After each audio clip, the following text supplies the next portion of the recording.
The Buddha once said that the mind can be your greatest ally or your worst enemy.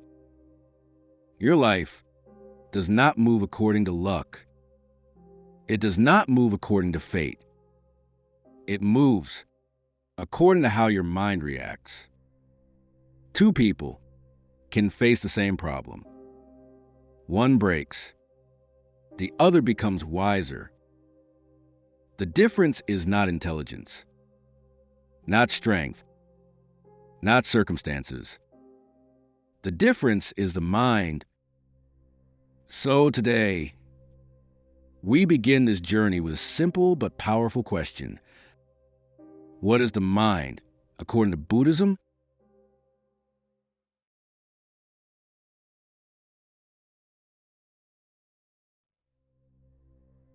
Most of us believe one thing without ever questioning it.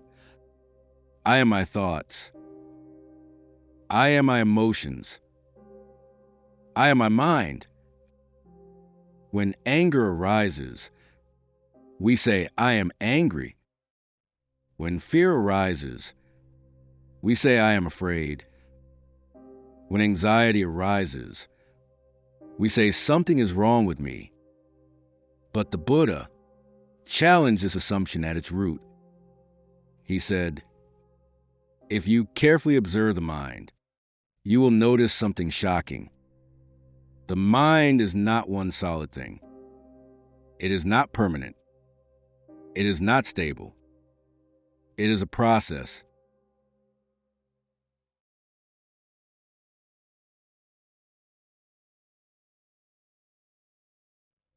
According to the Buddha, the mind is more like a river than a rock. A rock stays the same. A river is never the same for even 1 second. Thoughts arise. Emotions arise. Sensations arise. And then they pass. A thought comes from nowhere. It stays for a moment. Then it disappears. Another thought replaces it. Then another. And another. Yet we say, this is me. The Buddha asks us to look closely and see, where's the owner of these thoughts?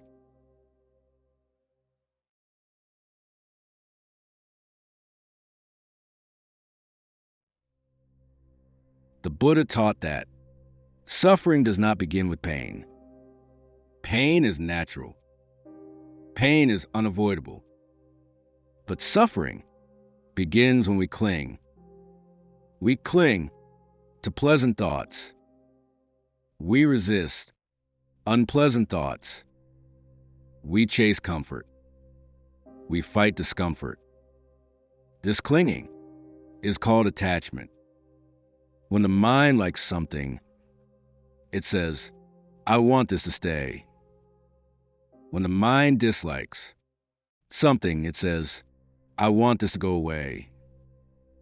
But life does not obey these commands. So the mind becomes restless, frustrated, anxious, exhausted, not because reality is cruel, but because the mind refuses to see reality clearly.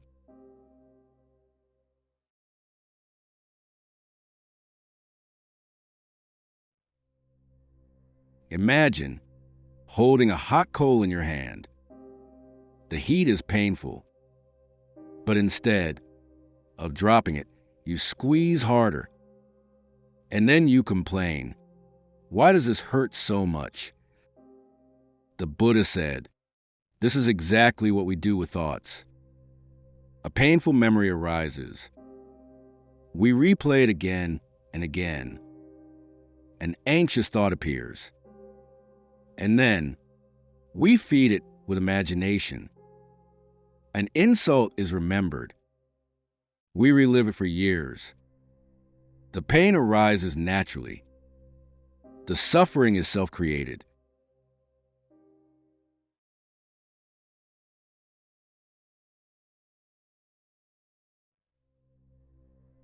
One of the most radical teachings of the Buddha is this: you are not the mind.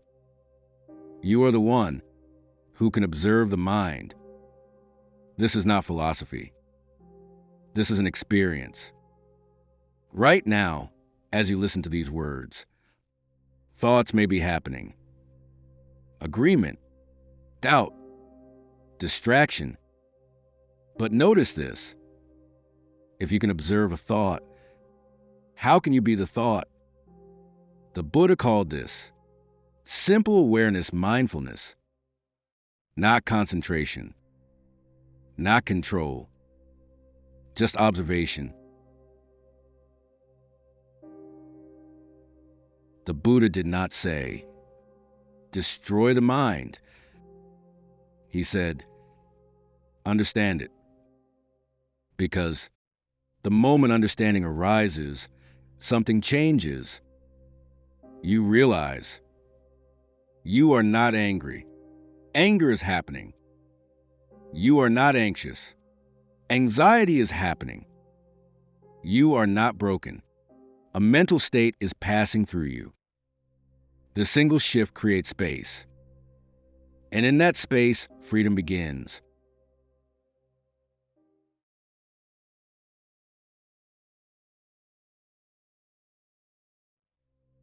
Most people try to defeat the mind.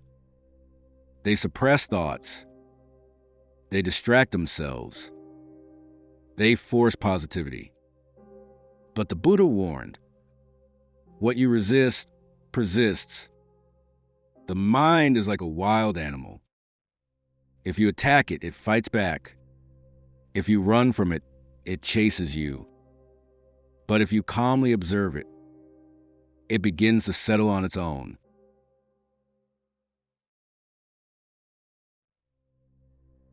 The Buddha compared the mind to a tool. In the hands of ignorance, it becomes a weapon turned inward. In the hands of awareness, it becomes a bridge to wisdom. The same mind that creates fear can create clarity. The same mind that causes suffering can lead to liberation. Nothing outside needs to change first. The transformation begins within. Think about how many problems exist only in the mind. You replay conversations that already ended.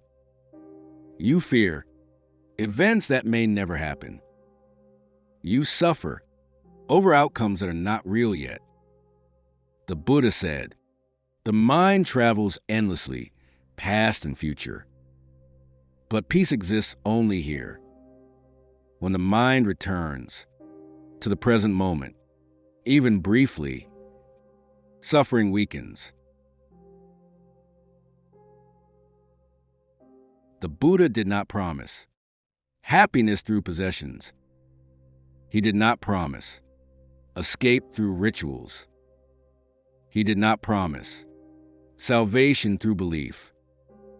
He offered something far more powerful: understanding the nature of the mind. Once you see clearly, you no longer become a slave to every thought. You still feel emotions. You still face challenges. But you are no longer drowning in them. You learn to stand on the shore and watch the waves.